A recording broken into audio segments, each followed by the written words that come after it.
What is up, Rad Potential YouTube? Welcome to today's video. This is the moment that you guys have all been waiting for. The intake manifold, or at least most of it. So this is the custom built by Defined AutoWorks Super Trick 4-rotor slide throttle intake manifold. Just imagine you're like in a video game and this thing's spinning around on the screen. That's what I'm trying to emulate here. Check that out. Dizzy yet? So this thing, we got to get it mounted up. We've got to get a whole bunch of other stuff mounted to this engine so that I can locate a remote oil filter and proceed to run all the plumbing. This is a big piece in running the plumbing.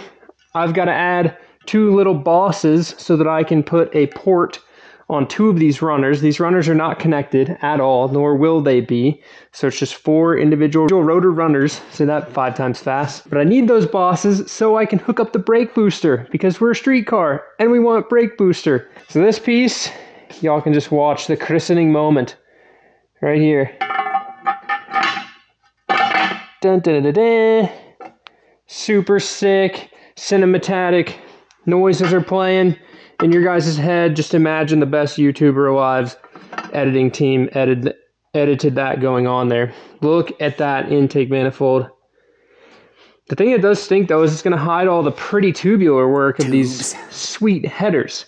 So I've only got 2 of them on there now because I took some of y'all's advice and kind of my advice, a compromise between the 2. And I'm putting O2 sensor bungs in the rotor 3 and the rotor 4 header. So we'll be able to check the variation in fuel consumption between secondary port front iron and a small port center iron, and then also a 2 small port center iron rotor situation. So if you remember, the front rotor and the rear rotor, they have a front and a rear iron, so the ports are bigger, the secondary ports. We don't have primary and secondary staging, but I'm going to call them secondary ports because on a typical 2-rotor, the outer ports are your secondaries. They open up on the secondary. This intake manifold, super cinematic, it comes off. Let's find a place to sit it. I've painted too many cars too nice, and I can't set this down on the hood of a car. We can put it on the hood of the rally car. I don't think it's going to hurt it that much. Be gentle. It's a 77 Dodge Colt rally car. So this intake manifold counters or tries to account for the fact that the primary center iron ports are small and the outer secondary front and rear iron ports are large. Now you're just looking at this and you're going, well, it's not countering anything because all of these ports are the exact same.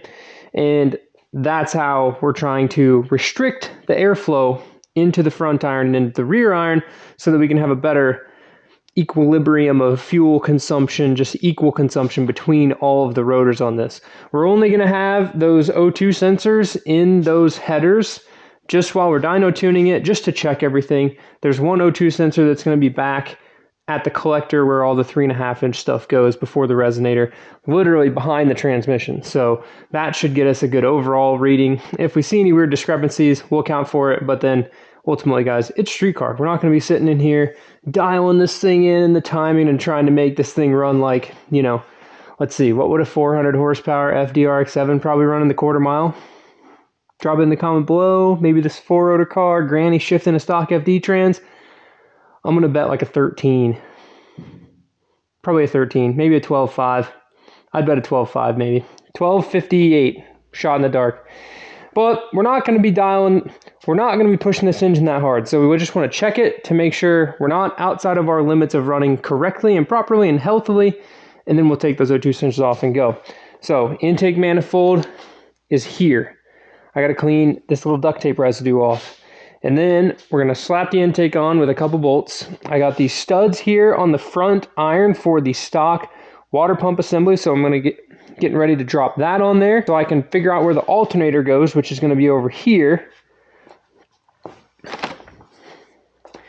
And then ultimately I can figure out where my remote oil filter is going to go.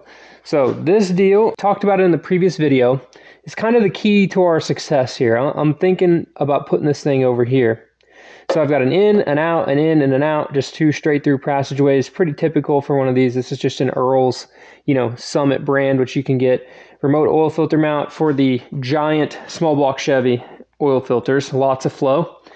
I like that these threaded inserts are already on the frame rail here, so I think I'm going to make a bracket that holds this right about here. It's going to interfere, obviously, with this air conditioner line where it comes out, but we can always run the air conditioner line back down behind it or bend that line a little bit. I think the factory line would have just came straight up here and went right around the radiator and to the front to the condenser. But I'm thinking this is where this is going to go. Yeah, it's a little close to the exhaust. Not too stoked for that. We can build a heat shield around it. I can move it up a little bit, but then when you change your oil, you're going to drain oil all over your radiator, and that's just no bueno. We don't want that. I thought about trying to put it over here, but you're going to see in a second when I put the AC compressor, power steering pump, and like this whole front accessory drive on, that we're going to run out of room over there too.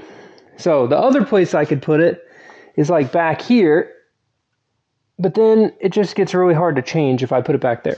Really focus on serviceability when you guys are building your cars. Like, make it easy for you or your mechanic to work on it if you're the one building it. Save you the headache in the future. So we got to locate this, but first, accessories. Y'all see how complicated this engine bay is going to get really quick. And then, because we have all of our constraints, we have everything we need for this whole entire system, the coolers, the radiator, the other cooler, the block off at the back from Franklin Performance in New Zealand. We've got all of our other lines and fittings on the engine. We can hook up our fuel feed in return. We're pretty much ready to, like, you know, dial in all the plumbing. We know where everything goes. Now we just got to connect all the right spots to the right spot. So let's get after it. I've got to pull this bolt out for this little block off shield because that is that bolt hole right there. Wonderful. I probably ought to just trim that shield so it doesn't go behind the intake manifold. That would probably be less than ideal. Just remember, guys, you just got to imagine beautiful cinematography going on with this. This is a beautiful piece. It deserves greatness. Oh, this flange is thinner than the studs. Look at that. Looking nice. Am I really going to have to remove this fuse block to get this thing on here? No shot. That's real. Alright, well that's a real thing. Got to take this off so I can fit that. You know, it's a whole extra engine further forward in here now. Alright, there we go. Bada bing, bada boom. Nailed it. The custom thermostat cover and cap assembly, that's getting welded as well with the rest of the exhaust and the other header, so we'll have that back in the next video. Got a few ports I got to block off down here though, and this one here, the heater hose, connects back to that one, so we'll have to get a length of hose to be able to connect that to that, which is also going to kind of interfere with wherever our remote oil filter goes. It's getting pretty busy in here, isn't it, guys? Let's just make it more busy.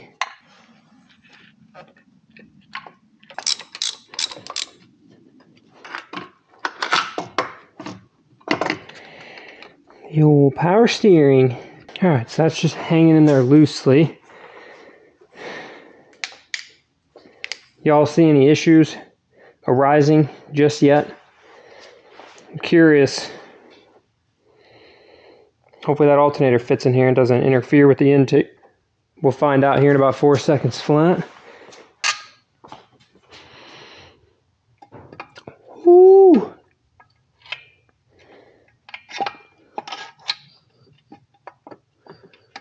Well, that's a problem.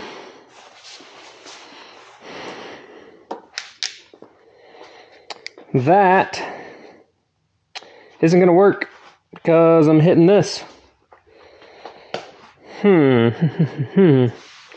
Just street car, we definitely need an alternator. I guess I could try to just put it right here in the top and see if it clears the hood. I just didn't think it would at all. It sticks up a little higher than this. So for now, I guess we're going to set it in the center. When Calvin comes out and puts the front clip on, we can test fit the hood with the alternator there and make sure that it fits or if it doesn't. But we will be the first to know in that video when we get this on here. But this is not ideal. Here's your direct comparison of the top mount alternator versus some assemblage of a side mount alternator. So yeah, we got that going for us, which is nice. The one thing that sucks though is like we don't want to sacrifice air conditioning or power steering for the sake of the alternator, right? Even though we could do like a side mount alternator over here, we'd probably have to go to like an electric water pump and get some sort of custom bracket to put it over here. Fortunately, my coolant thermostat sticks out far enough that this should fit just fine. Like it's, you know, it's out about that far before it comes down. For that reason, we might have to figure something out. You see, the issue is that this plane right here, the back of this tab, is the same as the back of the alternator mount here. So I would have to make a spacer for the thickness of this versus the thickness of the alternator one. You know, an FD alternator on an FD, no spacer required. Some of the first gens have the little spacers in there, second gens. But that looks like a whole load of fun to try to figure out now. I'm curious whenever we get the slides, how much of this, you know, is actually needed. You see kind of right through there, if I could take a 1/2 inch off of that or so, that would probably get me the clearance that I need. But I'd be curious, even if I went that much lower, how I would get a belt to it. So, which even just going to this location of an alternator, you know, getting a belt over here is going to be a bit tricky. And I wasn't really counting on just being able to use this water pump pulley. So this one rides on the back of the belt, right? So your normal pulley routing, like if we were just leaving it like this, it would go around here, it would touch the side of this, go over that. You just have a real short belt in there. Not the best setup for high RPM because this will end up doing a burnout on the belt. But if we put the alternator over here, then the belt's going to come down around the bottom of this, around the alternator, and I was going to run it under this pulley and around the crank pulley. So the belts would probably be really close together right here. But that would give you a better drive on either the back side of this as a smooth pulley, or you can find a, I think this is 1, 2, 3, 4, 5. It's a 5-rib pulley. We could find like a 5-rib generic water pump pulley for one of these probably, and put that on there, and then the belt could come over the top of this if need be, but under this, up and over, back around was going to be my solution. Whenever I was eyeing it up before, it should all lay out properly like that with good engagement on everything. I really think this side mount alternator though has got to be the way to go. There's no way it fits. It's a whole 3 inches higher than the air pump ear right here. Everything is coming together, guys, except for one slight hiccup, which is going to be an easy fix to some extent, slight miscommunication, but we'll get it all dialed. So with the intake manifold here, as you saw me hang the alternator just a second ago and go, holy cow, that's really close. So as it turns out, the slide throttles that Defined AutoWorks has made to mount to this plate actually extend past this aluminum plate about 1.25 inches. So 1.25 inches forward. As you can see, my alternator is very much 0.0 inches away from this. So we've reached a little bit of a conundrum, and I can't really... There's really not another good option to move the alternator around, okay? So I'd really like to keep the factory power steering and air conditioner bracket. We could probably go to an electric power steering, like shaft mounted electric power steering under the dash, and get rid of this, and then put the alternator over here on the right and do some sort of a custom bracket. But that does like very much so complicate this whole thing, and definitely not get all of that done before Tail of the Dragon, literally in 8 days. So what I'm thinking, because I've got to take this intake manifold to my TIG welder fabricator guy, is I think we might modify the intake manifold a little bit. So, you know, this was built based off of Logan's 4 rotor, which doesn't have an alternator in this location. So it should work, right? For us, obviously the alternator's here. So what I'm thinking, these holes are 2 inch. So I'm gonna order some 2 inch aluminum tubing. And I think what I want to do, I gotta wait for the slides to get here and the little trumpets that wrap over from the slide, they're kind of rolled. But I think what we're going to do is I'm going to take this manifold off next week. You guys are going to see it in one of these videos, and probably going to chop this flange off the manifold and relocate it, you know, put some tube work on here to have... It's kind of going to look a little funny, I guess, because it needs to just like... needs to be further away from my alternator. That's the easiest thing. It just needs to be further away from the alternator. I really don't want to like remake the whole thing. You know, ideally in a perfect world, the sexiest way to complete this change would be to cut this apart and take each one of these runners here and just roll them all to the left a little bit. And what that would do is that would take this and move it back. You know, I got plenty of room back here for that, you know, 1.5-inch overhang, but I have no room right here. There's definitely no way, as you saw, that a top mount alternator works. I just don't think that that clears the hood at all. I mean, we can try it, but it just sticks up so far. So Calvin's going to be out here in the next video putting the front clip on this car. Johnny's going to be here, the owner of the car, to see it. We'll be able to get his reaction to seeing his car like, you know, completely transformed from what it was when it was just the 2-rotor to what it is now, which is a 4-rotor street car in the making. Always some sort of an issue, and unfortunately, getting the intake manifold this late in the build, kind of, you know, wish I'd had a little more time to figure that out, but that's okay. We'll work around it. We'll make it happen. Like I said, regardless, deals gap, this thing's going to be there. We'll push it in the trailer and push it out, but that's okay. We want to get this thing to where, ideally, we can start it at deals gap. Maybe not drive it, but we can start it. That's kind of the goal. But then again, if it starts, it should probably be pretty close to driving. So what else have we gotten done? As you can see, all of the plumbing is pretty much completely finished, aside from a couple small bits with the cooling system and one line for my power steering. Roll through all the oil and fuel system stuff that we've got done. We'll just start at the very start, the front iron right here. Oil is coming out of your front iron on rotary engines. This is where high pressure oil comes from. It comes right out of here. This line runs over to the driver's side cooler. Into the driver's side cooler, through the fancy thermostat if it turns on, out of the driver's side cooler, and we're going back across behind the radiator. That's this line right here. So I left enough slack in here that my fans will fit under it, and this line is going to be affixed to the back of the fans. So it shouldn't move or do anything crazy, have a little jump rope dance party down here, you know? It goes over here through this cooler. Thermostat magic happens, cooler comes on, comes out of the cooler, and goes in to our remote oil filter. It's a little close to the exhaust, but that's okay. There's a nice little bolt here for the intake manifold flange, and the bolts down here for the front cover. The turbo drain is that I can make a heat shield for this to try to keep the heat off the oil filter. I don't really think it's going to be that big of a deal. Like I said, this is not a track car. It's just a street car. It's not going to get that hot. From the remote oil filter mount, we have 2 outs. Big dash 10 out and the small dash 6 out.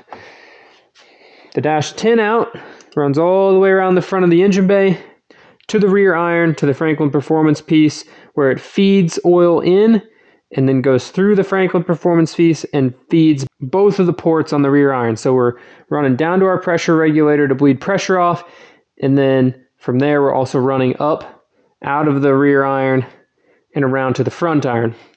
This dash 6 line right here is its own separate feed, and it comes up, hits the front center bearing and the rear center bearing, and that's the only 2 things that go to that. The reason for having that separate line that's super long, honestly, it could have been shorter. I could have simply teed it in back here and brought that up and then went over here and terminated it. But I really want those 2 center bearings to have priority and get good clean oil from the filter as efficiently as possible. So if you can imagine teeing in back here where this dash 10 line is, all the oil is going to have to go through that dash 10 line. Now I get it. It's 1 dash 10 out of the front of the engine, through the coolers to the filter. That's okay.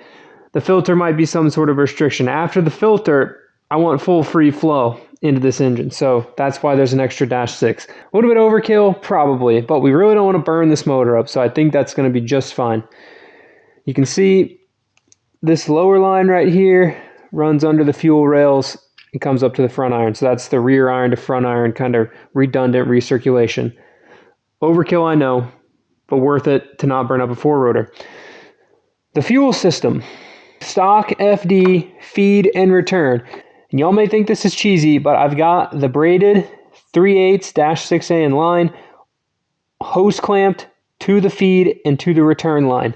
So that braided line is a royal pain in the butt to get onto those steel lines. I like to put 2 hose clamps on it really close together. It's how this car is. It's how that car is. It's how the truck has been for years. Just been doing it that way.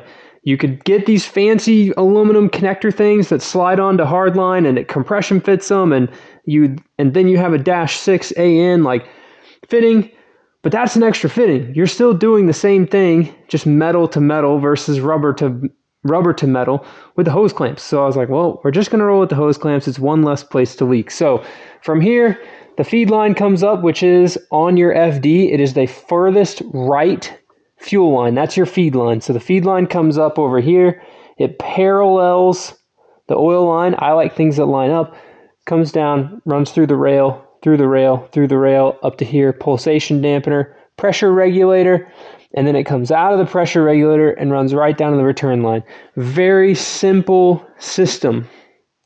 I'm stoked with how everything's laid out because I really, like I mentioned just a second ago, like things that are parallel and line up.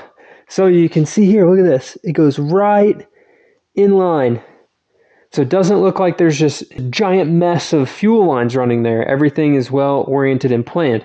In addition, I'm going to run the alternator wiring, which is right here.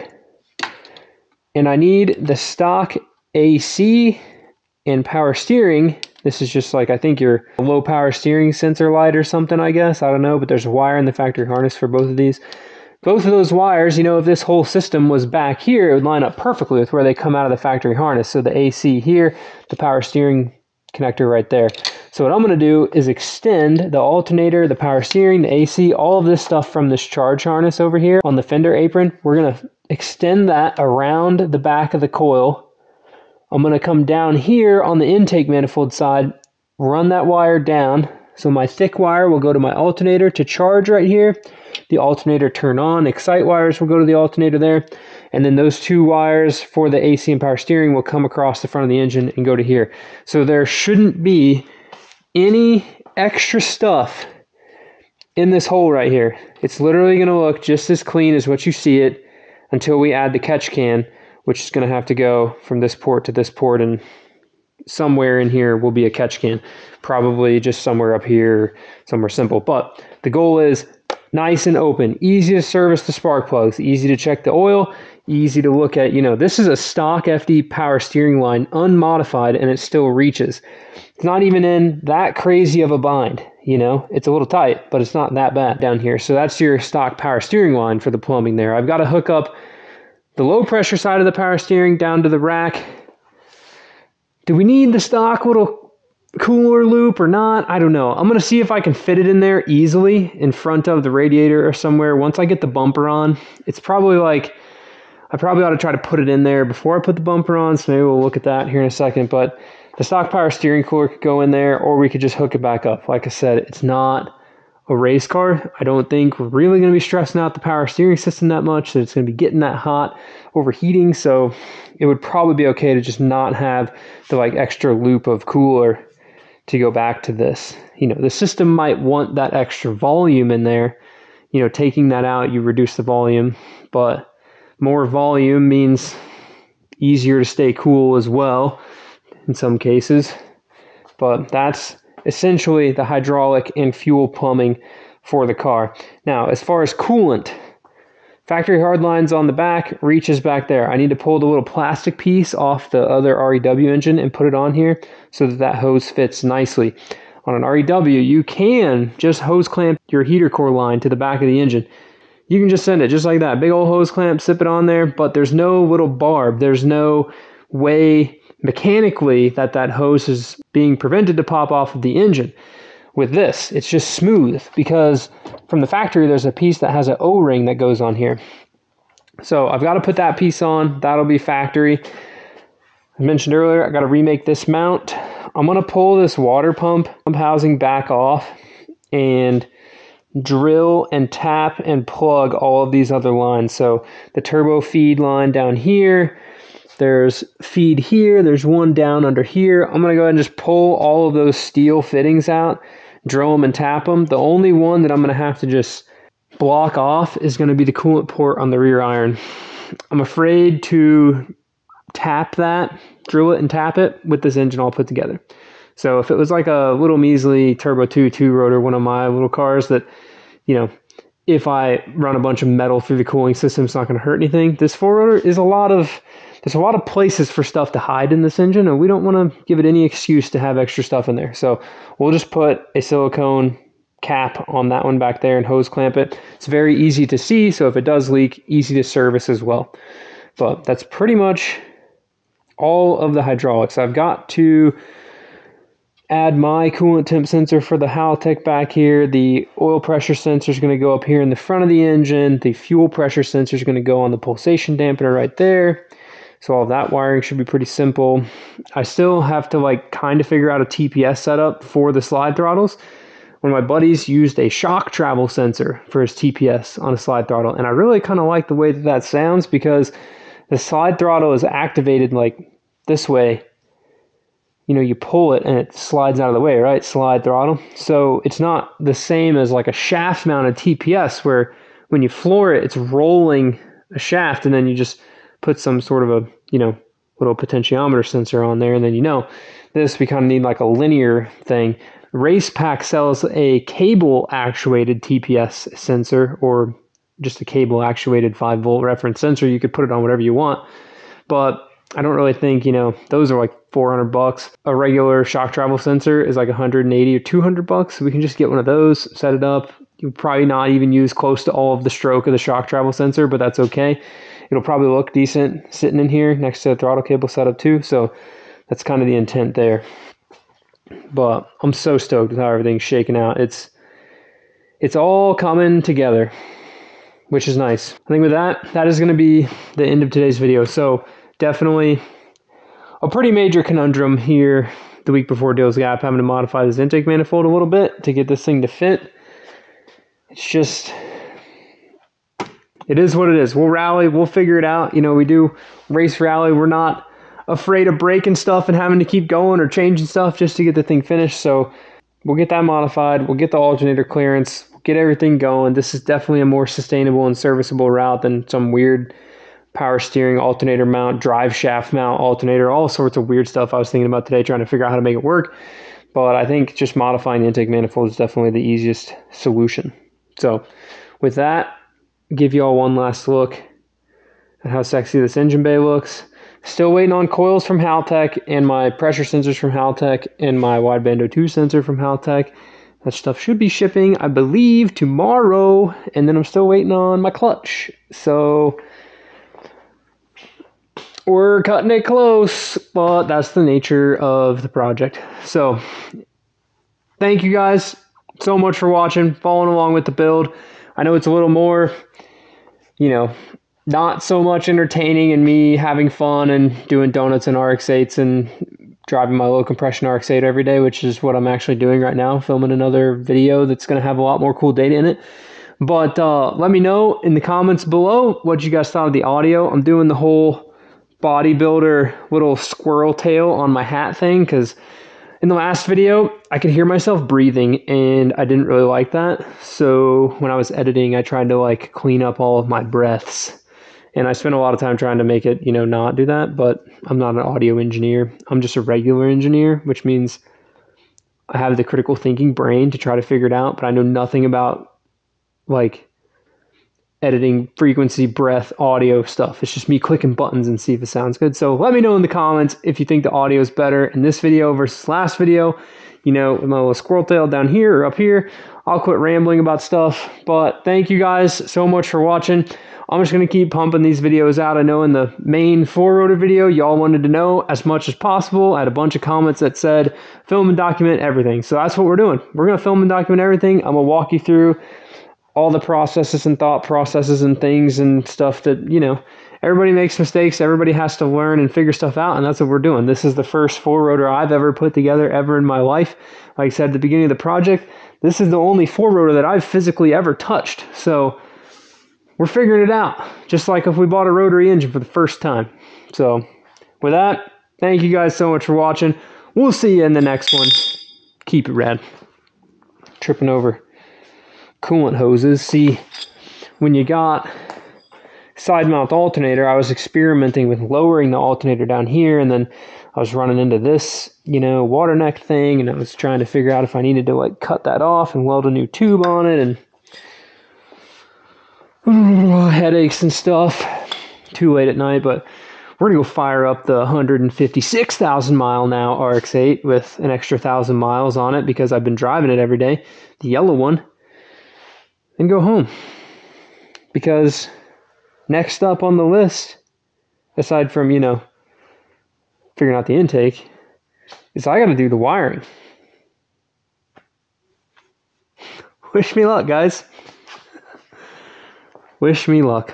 Is the dog still over here? Oh, and I'm stacking an engine tomorrow. There's the dog, just staring at my bike tire. Real talk though, mountain bikes, Deals Gap. Get it. Peace.